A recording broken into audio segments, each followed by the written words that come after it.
Hello everybody, it's Bob Georgiou again, and we're here in the Pleasant Hill property on Maureen Drive.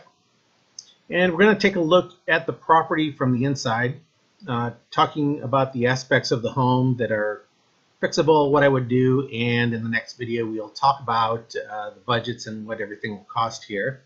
As we walk through the first part of the video and look at the courtyard, I stated that we could do something here by making the house a little bit more conventional. We're not going to do this in this particular remodel, but it would certainly be something that would enhance the appeal of the property. We're just going to go work on the inside of the property. The first thing you notice is this big honking wall that separates the family room from the kitchen. This was the architecture of the day, but in today's market we're looking for open concept, big wide sweeping rooms with vaulted ceilings, and I'm not sure if we could do that last aspect here, but we could certainly open up the living room and the kitchen and create a great open space. You can see that the kitchen right now is small and efficient with an eating area and patio doors off to the backyard. Very simple, well-maintained house, but this whole kitchen would have to be replaced one way or the other. I did a video a few months back regarding the materials of choice, so I won't belabor that point here. I'll just focus on this wall right here. This wall's gotta go. You have this little closet, which is odd location for today's expectation, and this great big monster brick wall. And it's going to cost something to move, but the fact that the kitchen flows right into the garage is certainly something that is traditional, and we'd end up keeping that. Using a little drawing program, I created a crude floor plan of the house. Now here in the kitchen, this will cost something. I get rid of this. There are some details we'll need to address, like how to block the kitchen view from the front door, and possibly even doing something with that front window because you'll be looking right into the kitchen, but those are details to be worked out. Still having to look at the garage here.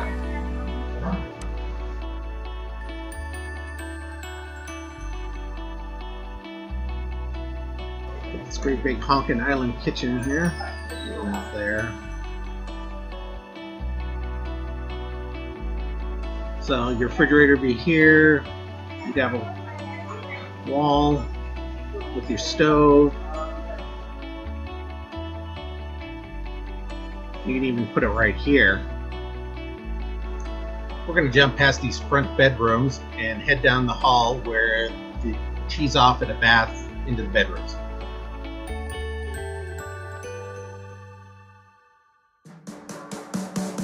Then we have a master suite. This could all be reconfigured into something a little more amenable to today's expectations. So opposite that wall we were just looking at are these three closets.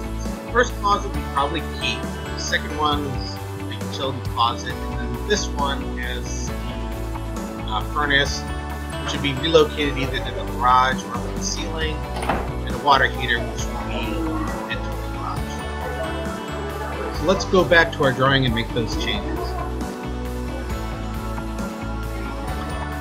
Let's start by knocking out those closets, incorporating that space, and it's now the master bath, the master bedroom.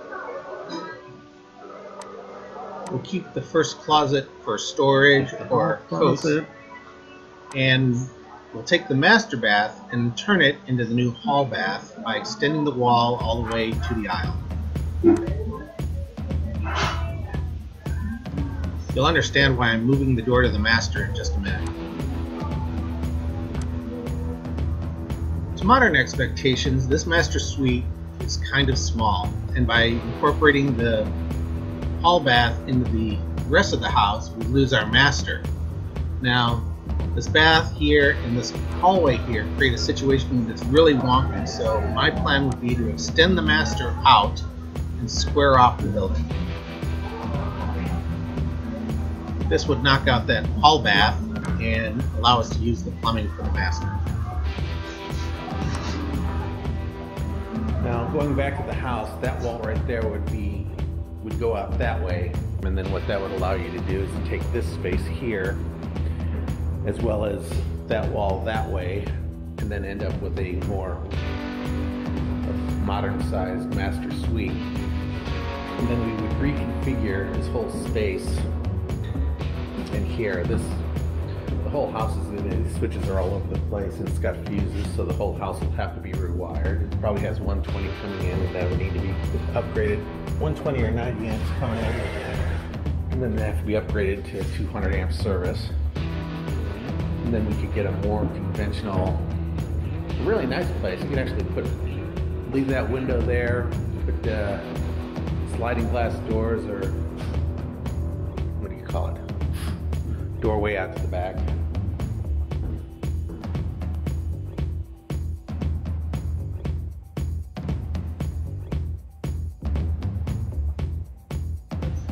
And then with all the plumbing right here, you can put in a generous master. You have a huge walk-in, huge bath, generous master, pretty much the same size, and then it screws up all this stuff. While we're on the drawing, I'm going to move this wall in the third bedroom, and we'll talk about it more when we get there. If you noticed on the last video, they took part of the third bedroom and made it an aisle to the fourth bedroom. So let's go back to the front of the house and take a look at the front den and the other two bedrooms. Here, this is a den. I would just enclose it a little bit, maybe put double doors and expand the window there, and then take the closet space and give it to the second bedroom. This bedroom's pretty straightforward. It's just purely a cosmetic.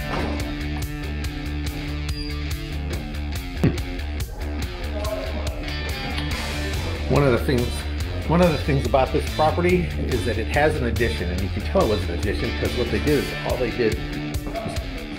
they did was cut the closet here to add in this hallway.